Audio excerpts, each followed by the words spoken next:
So, welcome to lecture number 13 regarding disability. This is from 6.1 to 6.5 in the Minority Studies book. And we're going to start off with talking about the different kinds. There's cognitive, developmental, intellectual, physical, learning impairments. They come from congenital, accidents, illness, or age. And they can range from mild to severe. Often we ask, well, why is this important to talk about as a group? Well, often societies become responsible for folks that have these kinds of different abilities and impairments, and how we approach that often is basically a judgment on ourselves as a society. Now, again, part of understanding disability is it's not inability. We look at figures like Helen Keller, who, in my opinion, we do her a disgraceful injustice by stopping her story. Most of us know about her being blind and deaf, and she learns to do sign language at the age of 10 or 12, and then we leave her story. And we forget the amazing things that she was able to do as an author, as a speaker. She graduated from college. She was a socialist. She worked hard to try to handle issues that were that could be preventing disabilities like blindness and things like that. March of Dimes, other kinds of organizations that basically were cued from her work. Franklin Delano Roosevelt, one of our better presidents, was basically in braces or in a wheelchair. And he never let himself be photographed for that because society would see his physical impairment as being some broader deficiency in who he was, even though he was a fantastic president.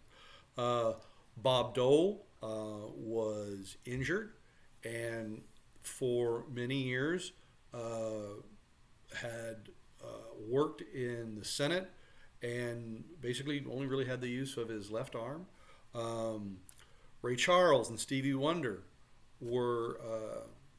had vision impairments and were blind. Stephen Hawking all might have been written off in prior eras, in prior societies, because they didn't fit what we considered normal. We're going to return to that idea of defining normal in a bit. Let's talk about the disability community. It's not as far away as we might think. 37.7% of work age adults listed some disability, but often they had to keep that secret. They had to keep that away from employers. The poverty rate for the disabled is 25.3%, which is much higher than those without disabilities. Only 19.3% of the disabled are employed at all. 20% of employers admit in their own discrimination about why they don't hire more folks with disabilities. Even though we've had some legislation, I want you to know this.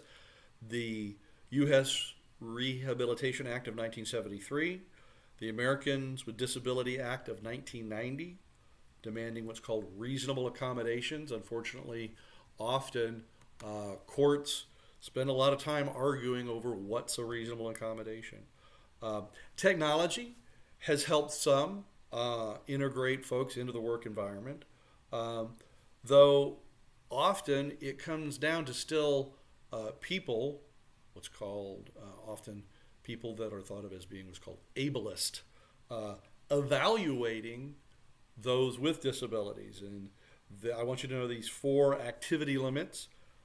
A, unable to do or complete a task, limited ability, C, limited other, and D, not limited at all by a potential disability. Again, always dependent on someone to see them as worthy and normal to be eligible for help or inclusion into our greater society. What is ADL? Activities for daily living. Know those. And understand the concept of stigma. One of the elements that makes this discussion very much rooted in sociology is the social stigma of being labeled disabled and what that means. The real world, disability has had often severe consequences. There was a very in-depth book called The Nazi Doctors written about how physicians in Germany were co-opted by an ableist view that people that had any sorts of disabilities, from clubfoots to learning disabilities to Down syndrome, all needed to be sterilized or euthanized. But again, people go, oh, those terrible Nazis. Well, part of Adolf Hitler's learning curve was the United States.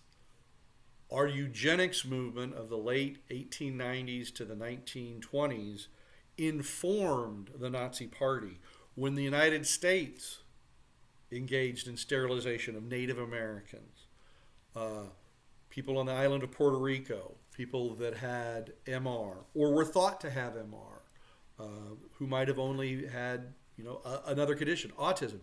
Our government referred to these people as the feeble-minded. Justice Oliver Wendell Holmes, in advocating for sterilization, Chief Justice of the Supreme Court, said 3 generations of the feeble-minded are enough, as if this ableist person should and have the power to make that declaration on another group of people. And we need to look at intersectionality.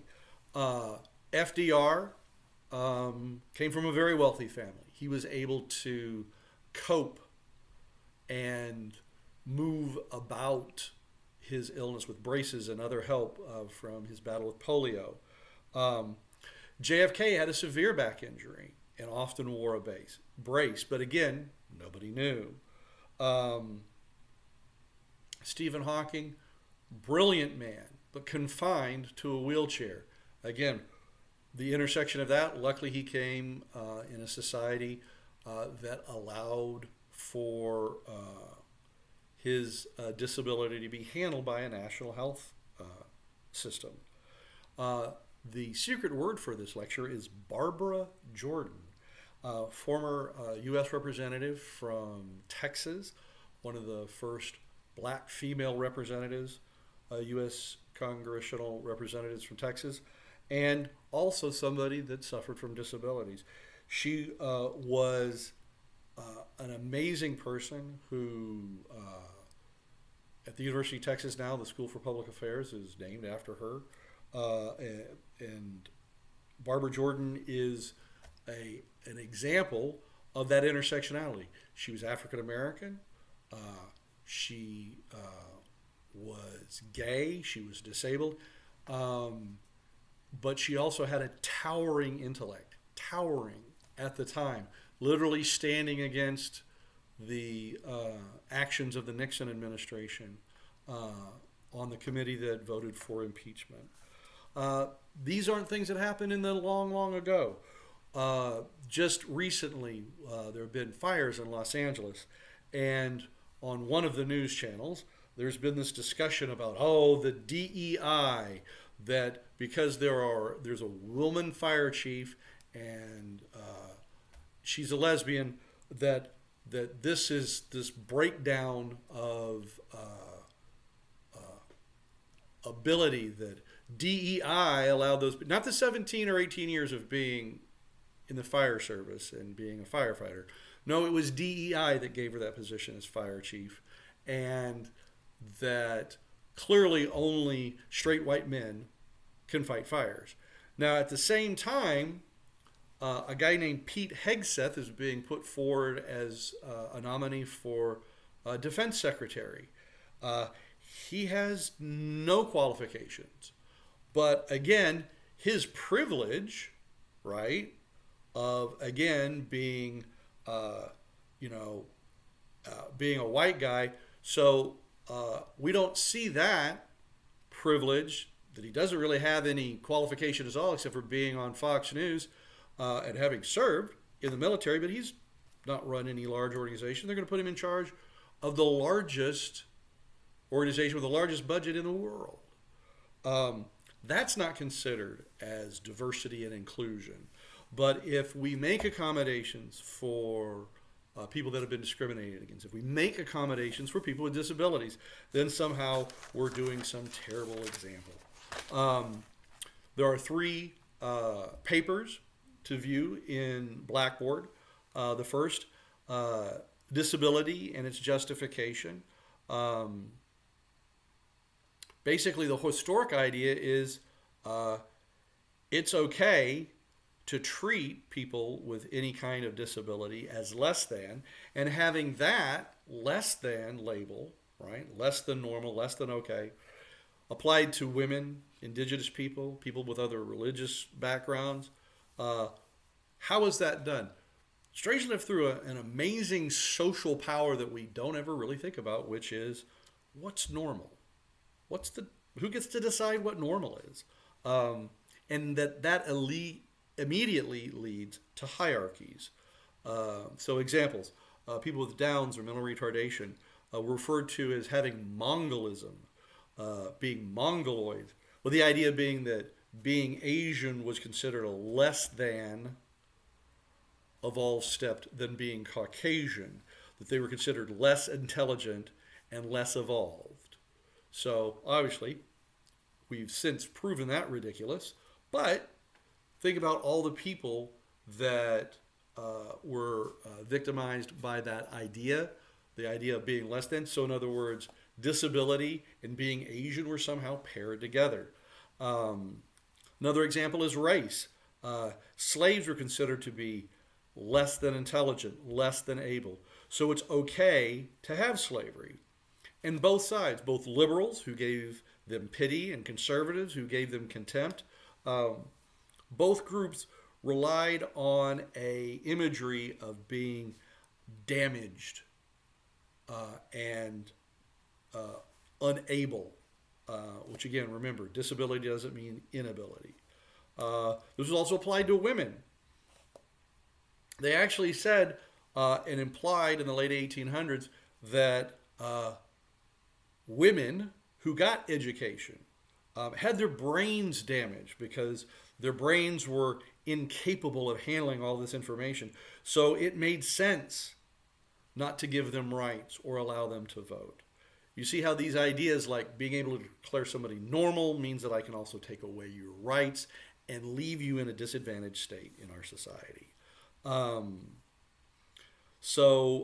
else? Immigrants were considered basically not being normal or being undesirable and more prone to disability.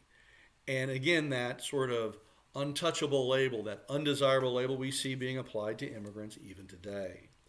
Also recently, Louisiana, in an effort to try to be helpful perhaps, allowing pregnant women to park in disabled spots was actually opposed by feminists because they were saying, no, pregnancy isn't a disability.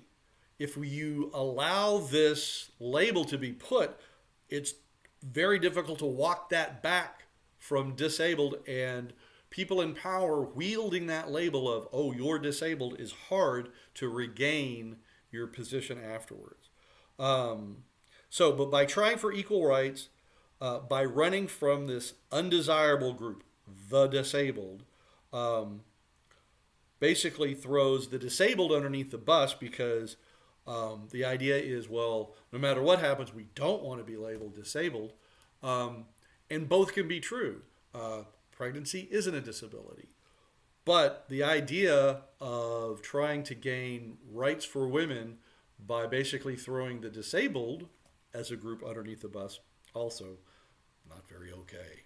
We'll be back for Section B.